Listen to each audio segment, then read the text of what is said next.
السلام عليكم ورحمة الله، أهلا وسهلا بحضراتكم. هنتكلم النهاردة عن ظاهرة كروية وهو نجم النادي الأهلي ونجم منتخب تونس اللاعب علي معلول. والحقيقة أن النجم التونسي علي معلول اللي بيتألق على الأراضي المصرية مع النادي الأهلي المصري هو فعلا ظاهرة كروية. علي معلول يا جماعة مسجل 80 هدف مع الأندية المصرية والتونسية. علي معلول ساهم في إحراز 200 هدف مع الأندية المصرية والتونسية. معلول التونسي الجنسية واللي بيلعب باك ليفت في النادي الأهلي سجل للنادي الأهلي 46 هدف وصنع 73 هدف.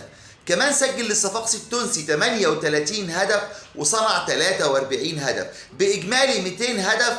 كباك شمال مفيش لاعب في الدوري المصري أو حتى في الدوريات العربية أحرز 80 هدف. عشان كده تقول إن علي معلول هو ظاهرة كروية على الأراضي المصرية. بالتوفيق النجم التونسي علي معلول اللي تحسه إنه واحد مننا، متألق مع النادي الأهلي ودايما متألق يا معلول.